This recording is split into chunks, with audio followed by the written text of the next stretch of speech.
Welcome back to Digging In, where we explore how to leave significant impact on the youth and young adults that we work hard to teach. Have you ever been in a classroom where students feel very hesitant to share and to talk with one another? The second fundamental of gospel teaching and learning is cultivate a learning environment of love, respect, and purpose.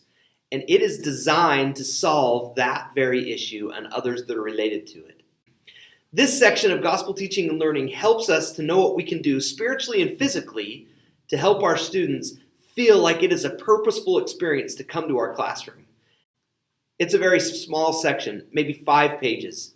I'm encouraging you to read every single word. It is full of practical suggestions. There's a paragraph on page 15 which really has helped me to understand how I can cultivate an environment of love, respect, and especially purpose.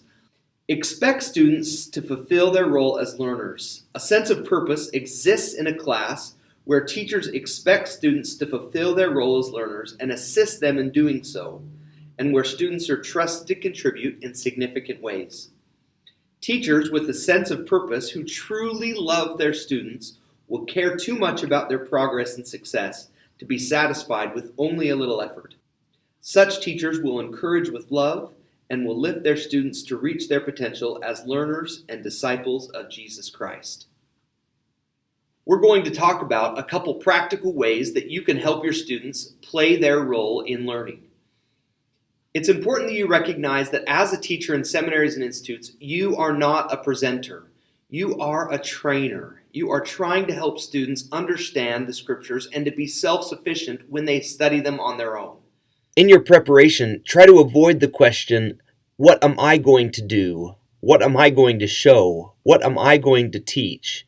And replacing that question with, what are my students going to do to experience and invite personal revelation and deepen their personal conversion? That is a very subtle change, but it's important enough to recognize that when I ask that question, I do it in such a way that I am hoping to plan and prepare ideas that will help my students to act and to do and to search and to reach for heaven. A teacher who is more of a presenter than a trainer might say to his class, everyone turn to Acts chapter 2, verses 37 and 38. I'm going to read these verses and I'd like you to follow along. He then reads these verses and then says, okay, this is how I feel about these verses. I think these verses are very similar to the articles of faith, especially the 4th article of faith. But that's presenting. A teacher who wants to help her students play their role in learning might do something like this. Please everyone open up to Acts chapter 2.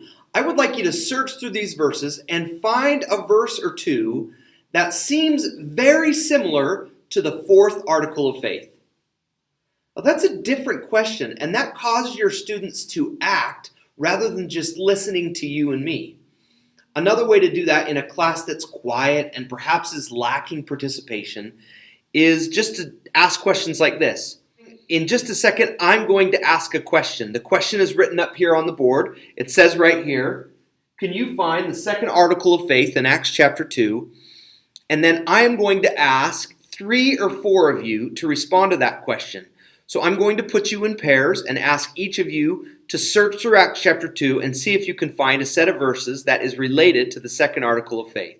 Rather than just telling them what you have discovered, you have planned an activity that they will actually physically do. They will search the scriptures together. You've told them what you expect. You've told them that you are going to call on 4 or 5 of them. Jack, I'm going to call on you. Tommy, I'm going to call on you. Mackenzie, I'm going to call on you.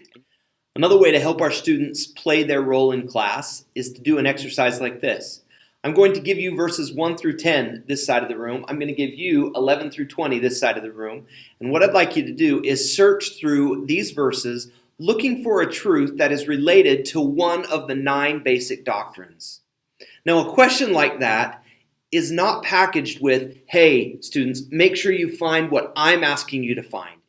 Sometimes students in class will say, Brother Jepson, I don't know if this is what you're looking for. And for me, that is an indication that perhaps I am acting on my students too much and not allowing them to act. They need to act in order to fulfill their role. So provide them with opportunities to search the scriptures and discover truths on their own. Provide them with opportunities to show what they did and how they did it.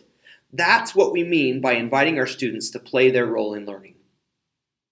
Once again, remember that in your preparation, try to avoid the question, what am I going to do? What am I going to show? What am I going to teach? And replacing that question with, what are my students going to do to experience and invite personal revelation and deepen their personal conversion? We'll see you next time.